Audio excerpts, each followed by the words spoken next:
안녕하세요 여러분. 저는 32살 임산부입니다.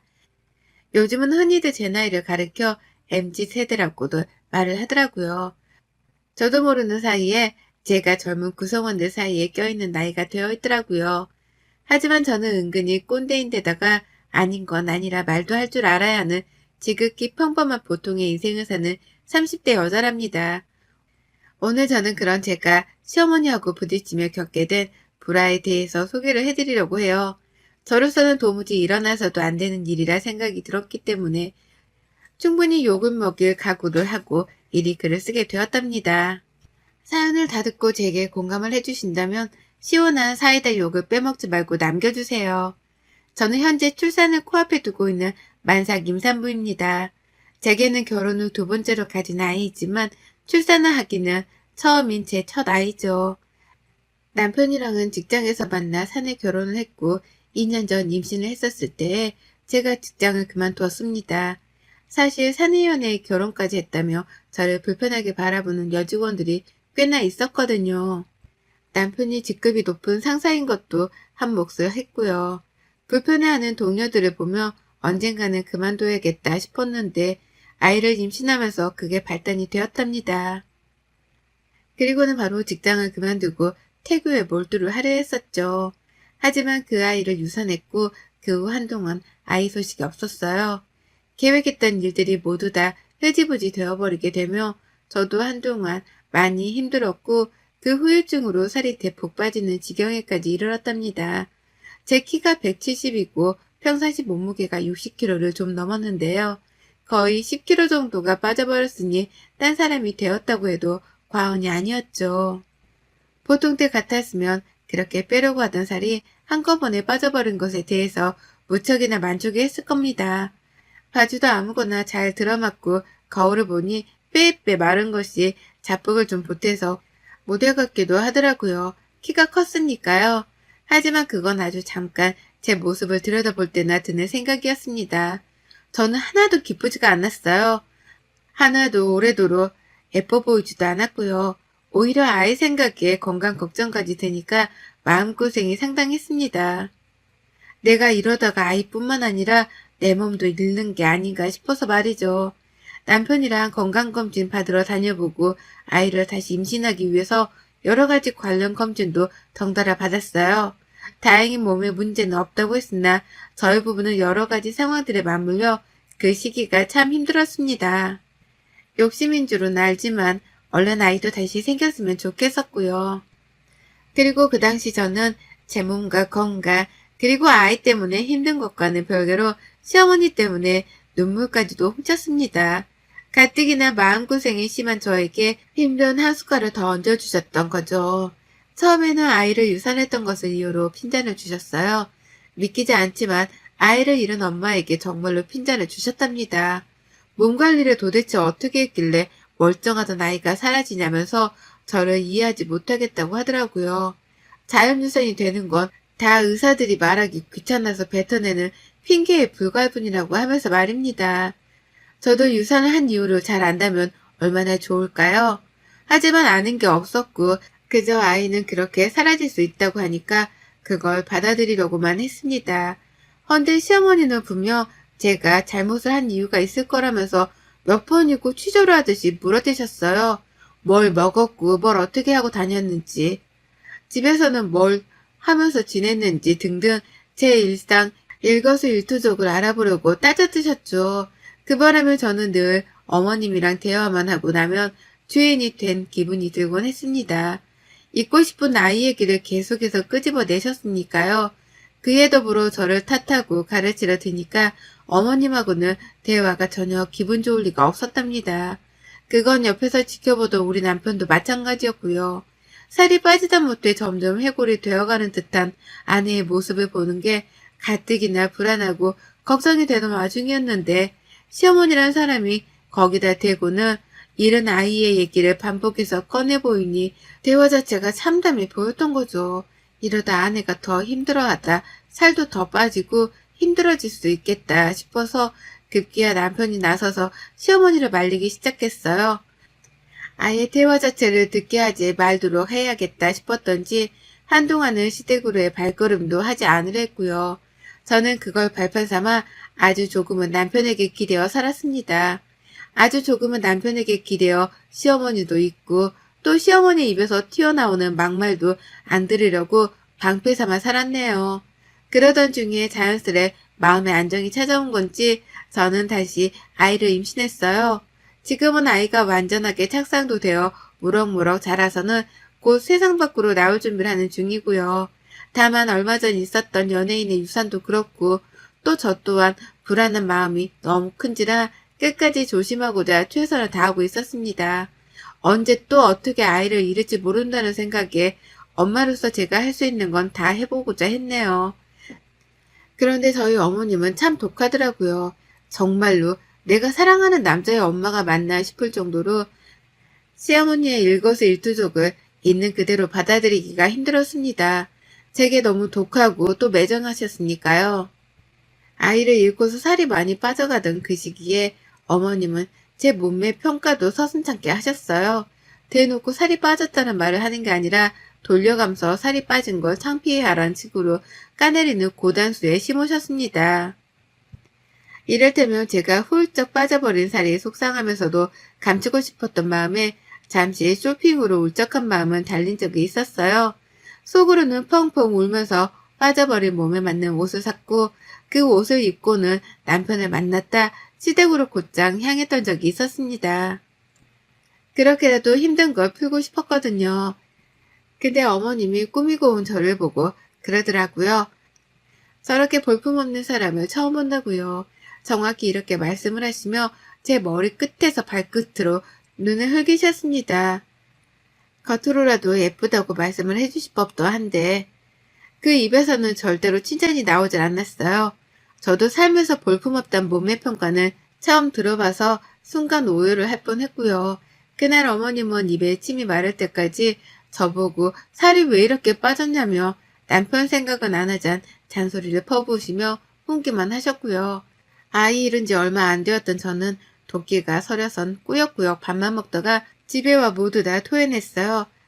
하여간 어머님의 차가운 말씀들 덕분에 저는 정신머리가 남아돌지를 못했답니다. 언제 한번 단단히 미쳐 태송통곡을 하더라도 이상할 것이 전혀 없었죠. 그리고 이렇게 살에 지독할 만큼 냉정하고 투박하셨던 저희 어머님은요. 지금 현재 180도로 태도가 변질되셨답니다. 변했다가가 아니라 변질되었다고 표현하는 게 딱 들어맞을 정도로 사람이 더 이상해지셨어요. 살이 빠졌을 때는 볼품없다면서 사람한테 해서는 안 된 말들을 꺼내더니만요. 이제는 제가 임신을 하고서 잘 먹는다고 살이 찌고 포동포동해지니 살이 쪘다고 난리시더라고요. 살이 빠졌을 때는 빠졌다고 난리, 쪘을 땐 쪘다고 난리, 뭘 해도 제가 마음에 안 드시는 게 분명한데 그걸 주둥이 단속을 못하신 채 털어놓으신 겁니다. 저는 현재 아이를 유산했다가 겨우 다시 임신을 한 만삭 임산부입니다. 그냥 임산부여도 보통 만삭에는 이 정도 찌거든요. 저는 살이 거의 10kg 가까이 더 빠졌다가 만삭이 되고서는 이제 겨우 25kg 정도가 불어났습니다. 천하적 몸무게를 기준으로 한다면 15kg를 찌운 꼴밖에 되질 않았어요. 또 아이를 잃을까 싶어 걱정이 되었는지 친정에서도 그렇고 남편도 그렇고 무조건 잘 먹으라고 또 먹고 싶은 건 없냐면서 제게 먹을 것만 물어봐주고 찾아주며 지냈습니다. 저도 어떻게든 건강하게 아이를 낳기 위해서 최대한 몸에 좋다는 건 다 찾아가면서 먹고 지냈고요. 그런데 그 중에서 아주 유일하게 저희 시어머니께서만 제 살을 가지고 문제를 삼으셨습니다. 살이 빠졌을 때 빠졌다 난리시던 그 시어머니가 이제는 살이 찐 걸 가지고 사사건건 제게 시비를 트기 시작한 거죠. 시어머니를 만나면 정신적으로 해로울 걸 잘 알았는지라 많이 뵙진 못했지만 지금껏 딱 2번 정도의 만남이 있었습니다. 2번 다 저희가 시댁을 방문했을 때였죠. 힘겹게 앉는 저를 보고는 아유 저 살 좀 봐 라고 하더라고요. 순간 잘못 들었나 싶어서 네? 뭐라고 하셨어요? 라며 일부러 반문을 해봤습니다. 믿기 힘든 소리였으니까요. 그러자 시어머니는 뭘 못 들은 척해 라고 하면서 비웃더라고요. 그러면서 나는 안절했는데 라고 하며 제 뱃살을 훑어보시는데 와, 정말 피가 거꾸로 솟다는 게 이런 심정이구나 싶었습니다. 그래서 슬쩍 물어봤죠. 어머님, 저 임신한 거 알고는 계시죠? 설마 임산부한테 새가지고 트집 잡는 건 아니시죠? 라고 말이에요. 엿먹이라는 마음으로 일부러 물어봤던 질문이었습니다. 어머님은 그런 제 마음을 눈치라도 챈 건지 내가 너 임신한 줄도 모를까봐? 트집이라니. 라고 하면서 역정을 내시더라고요. 당황하셨는지 가족들을 보며 말을 더듬은 채로 소리를 높이시는데 거기다가 한 방울 더 먹이려다가 겨우겨우 눌러 참았습니다. 화를 내봤자 내 뱃속 아이한테 좋을 게 없다는 걸 누구보다 잘 알았으니까요. 가족들 앞에서 당황한 어머님을 보는 것만으로도 솔직히 꼬시고 속이 시원했거든요. 그리고 두 번째에는 조금 더 큰 사건이 있었어요. 전번에 저한테 당한 게 많이 안 잊고 오셨던지 어머님이 이번에는 절 엿먹이려고 작정을 하셨더라고요. 집으로 걸어 들어오는 저를 보면서 아이고 누가 보면 쌍둥이라도 임신한 줄 알겠다. 세상 임신은 너 혼자 다 했네 다 했어. 라고 깔깔깔 거리셨습니다.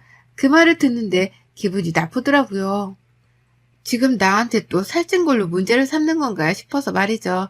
그냥 마지못해 웃었고 밥을 먹으려는 순간까지도 최대한 화를 내지 말자 스스로 다짐했습니다. 그리고는 밥을 먹으려는데 순간 흠칫 되더라고요.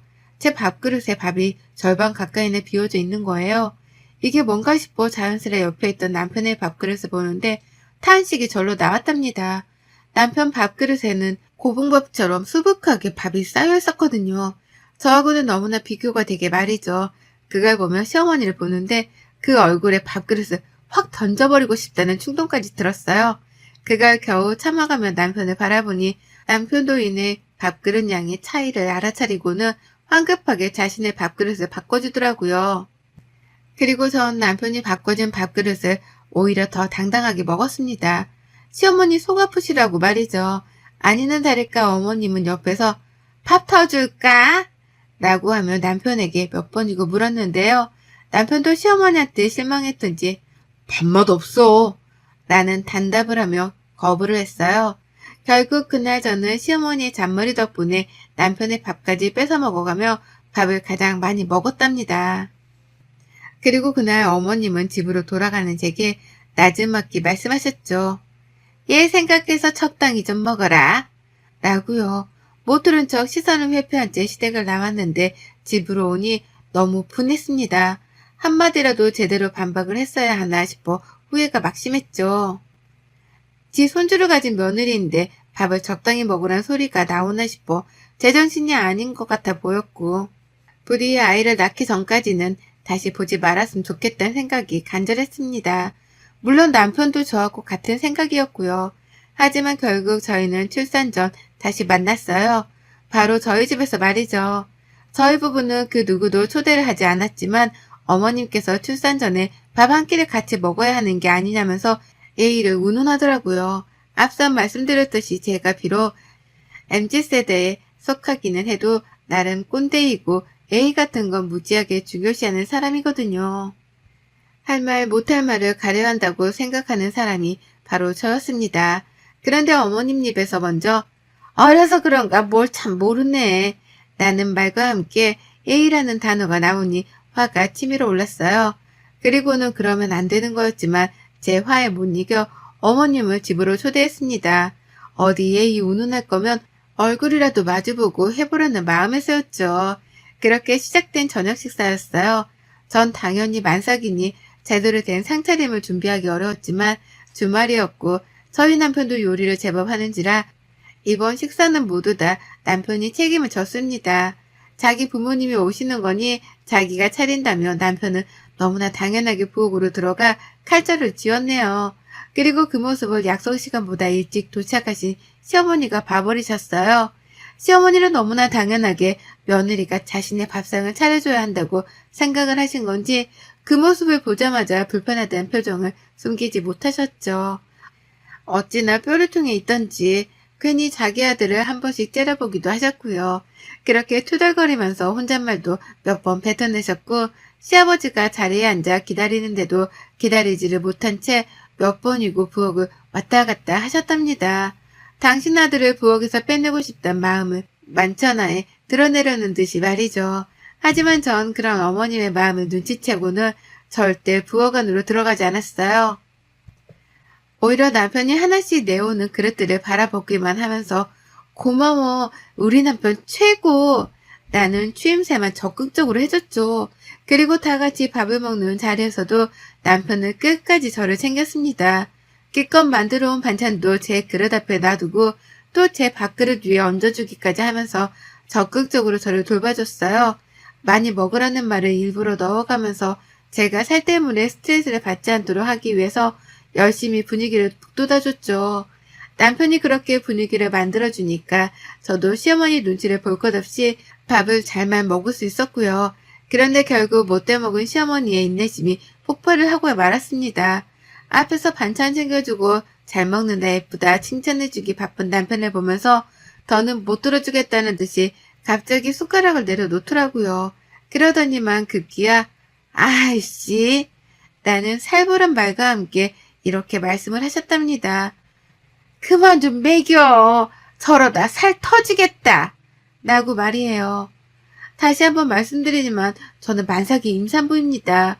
이제 곧 아이가 태어날 날이 얼마 남지 않았었고 이 식사 자리 자체도 시어머니가 먼저 요구를 하신 바람에 만들어낸 자리였어요. 저는 누구보다 제 속에 있는 내 아이 건강이 가장 중요한 사람이었고 그건 아이 아빠인 제 남편도 마찬가지였습니다. 그러니 누구보다 제가 잘 먹는 게 가장 중요했고요. 그런데 그걸 보고는 시어머니란 사람이 예쁘다고 봐주기는커녕 살이 터지겠다는 소리를 하면서 살벌한 분위기를 조성해 버린 겁니다. 거꾸로 보아도 참 이해하기 힘든 심보였죠. 하지만 어머님은 끝까지 못돼 먹었어요. 적당히 좀 처먹으라고 라는 말을 다시 한번 뱉어내셨고요. 이내 놀란 저를 보면서 참다 한다는 듯이 말씀을 꺼내더라고요. 내가 정말 이런 말은 안 하려고 했는데 네가 주제 파악을 못하는 것 같아서 한마디 해야겠다. 너 진짜 그 살 좀 빼야 해. 안 빼면 너 나중에 큰일 난다. TV 보니까 연예인들은 아이를 가지고도 모델 몸매이더니만 너는 왜 그 모양이냐? 너 자꾸 그렇게 살찌우면 나 진짜 너 다시는 안 본다. 다음에 볼 때는 지금보다 살을 좀 빼놔. 어머님 말씀을 듣는데 귀가 멍하더라고요. 임산부인 내가 이런 말을 듣고 있다는 자체가 세상에 이런 일에나 나올 법한 것 같았습니다. 저도 밥을 먹다 말고 숟가락을 내려놨어요. 어머니께 욕만 안 했을 뿐 눈으로 욕을 쏘아대면서 마주 쳐다보니 어머님은 그런 제가 어른 말을 들으려 하지 않는다며 다시 한번 잔소리를 늘어놓으셨답니다. 살을 빼야 하는 이유에 대해서 말이죠. 건강하게 살찌운 임산부한테 벌써부터 당뇨가 어쩌고 무릎이 어쩌고 나중에 학교에 들어가서 저를 창피해할지도 모른다 어쩐다 하면서 벌써 8년은 더 있어야 할 미래를 끄집어내며 살을 빼야 하는 이유를 들먹이셨습니다. 그냥 아무 말이나 끄집어내서는 저를 기분 나쁘게 하기 위한 어머님의 줏대없는 수작이었던 거죠. 그걸 잘 알았고 무엇보다 어머님의 못돼 먹은 심보도 잘 알았는데요. 이게 참 아는 것만큼이나 마음이 단단하지 못하더라고요. 분명 어머님이 끄집어내는 헛소리라는 걸 잘 알았음에도 불구하고 기분이 나쁜 건 어쩔 수 없었습니다. 도대체 어머님은 나한테 왜 저러시는 건가 싶은 마음에 우라통이 침으로 오르려는데 남편이 밥상에서 자리를 박차고 일어나 버렸습니다. 갑작스런 남편의 돌발 행동이었어요. 진짜 못 들어주겠네. 엄마는 이 사람이 임신한 게 안 보여? 그게 임산부한테 할 소리야? 라며 소리를 치는 내 남편. 그 순간 정우성 저리 가라 할 정도로 제 눈에 이 사람이 잘생겨 보이더라고요. 남편은 저처럼 욕만 안 했을 뿐 눈으로 시어머니께 욕을 쏘아대고 있었고 저는 남편의 옆에 기대어 슬며시 추미새를 넣었습니다. 못할 소리지. 사람이 할 소리가 아니지 그건. 라고 말이죠. 시어머니는 제가 약오른 건지 숨지 말고 나와서 말하라는 식으로 뭐? 라는 질문만 해주셨고 남편은 그런 저를 지키겠다며 뭐가 왜? 뭐? 라고 똑같이 질문을 던졌어요. 왜 저한테 시비를 거냐는 뜻이었죠. 정말 웃기지도 않았습니다. 셋이 서로 동문서답을 하는 듯이 질문을 던졌다 혼잣말을 했다 반복해서 시비를 트는데 시아버지께서 넋이 나가고 있단 게 표정이 다 드러나더라니까요. 아버님 눈동자에서 초점이 사라지기 시작했거든요. 어느덧 아버님도 숟가락을 놓고서는 밥상머리에서 저만치 떨어져 앉아 계셨고요. 그러다 결국 제 입에서 가장 먼저 선전포고가 튀어나왔답니다. 어머님, 가세요. 가시라고요. 라면서 시어머니를 내보내겠다는 저의 결의가 튀어나온 거죠. 어머님은 어디서 나가라 말아야 라며 제게 큰 소리를 내셨으나 이내 깨갱하고 마셨답니다. 남편이 옆에서 덩달아 소리를 쳤거든요. 어디서 임산부 때 소리를 질러? 라고 집이 떠나가라 말이죠. 그 바람에 모두가 깜짝 놀라는 와중에 저는 신이 나서 놀라지도 않았네요. 그리고 이내 시어머니는 먼저 자리에서 일어나려 하셨답니다. 며느리 앞에서는 더는 개망신을 당하는 모습을 보이고 싶지 않아서였던 거죠. 나 간다. 더는 못 있어주겠네. 라며 끝까지 투덜거리면서 자리에서 일어나셨고 그런 어머님을 보면서 저는 가시라고 얼른 가시라며 등 떠밀듯 또 취임새를 넣었습니다. 시어머니는 제 말 한마디에 한마디에 열불나 죽겠는지 표정에 빡침이 그대로 드러났는데요. 저는 보란듯이 더 열받으라고 취임새를 막 넣었어요. 얼른 가세요. 저도 열받아요. 얼른 가세요. 아들한테 더 혼나기 싫으시면 라면서 보란듯이 약을 올렸죠. 그리고 마지막 순간 어머님이 신발을 신는다고 한참이나 현관 앞에서 시간을 할애하는 그 타이밍에 저는 어머님께 작정하고 이 말을 던졌습니다. 나가세요 얼른. 다음에 볼 때까지 살을 꼭 빼라 하셨죠? 얼마나 걸린지는 모르겠지만 살 빼기 전까지 어머님 얼굴 안 불라니까 부르기 전까지는 찾지도 마세요. 얼른 나가세요. 얼른. 라고요. 급해 죽겠다는 듯이 저는 신발을 신던 어머님을 등 떠밀어 보냈어요. 마치 저희 남편이 붙잡아주길 바랬던 사람 마냥 느긋하게 신발을 신고 계셨는데 그걸 제가 못 봐주겠다며 제 손으로 집에서 쫓아내 버린 것이었습니다. 그리고 저는 며느리한테 등 떠밀어 쫓겨난 어머님 보라는 듯 제 손으로 문을 쾅 닫아버리고는 고리까지 잠궈 문을 잠궜네요. 밖에서 어머님은 다시 한번 문을 두드려 보지도 못하셨고 저는 그런 어머님께는 미련이 일도 없다는 걸 보이고자 황급히 현관에서 집 안으로 들어왔습니다. 그리고는 현관 바로 앞에 있는 중문까지 한 번 더 닫아버렸네요. 남편은 못내 속상한지 표정이 좋지 않았어요. 다른 사람도 아닌 자신의 엄마가 와이프한테 막말을 쏟아내는 걸 자꾸만 목격해 왔으니 정신머리가 너덜너덜해질만도 했죠. 하지만 남편은 끝까지 잘해줬습니다. 제가 못할 속 시원한 말도 대신 해줬고 시어머니께 충분히 겁도 줘가며 제 역할을 잘해줬죠. 그 덕분에 저도 시어머니 앞에서 쓴소리 한 번 더 내볼 자신감을 가질 수 있었던 거고요. 그리고 전 언제 뺄지 모르는 살이지만 살을 핑계 삼아 시어머니는 최대한 안 보고 살아야겠다는 잔머리를 굴리기로 했답니다. 다음에 볼 땐 살을 빼라고 본인 입으로 말씀하셨으니 저는 앞으로 어머님이 보자고 할 때마다 살을 미처 다 빼지 못했다는 핑계를 대며 만남을 회피하기로 했죠. 어머님이 본인 입으로 저에게 상처를 주려 뱉어낸 말씀이니 본인 스스로 뱉어낸 말은 직접 지키는 모습을 보여줬으면 합니다. 본인의 말 때문에 본인 스스로 무덤에 빠져버린 꼴이 되었네요, 어머님. 여러분의 생각은 댓글로 남겨주세요. 오늘도 시청해주셔서 정말 감사합니다.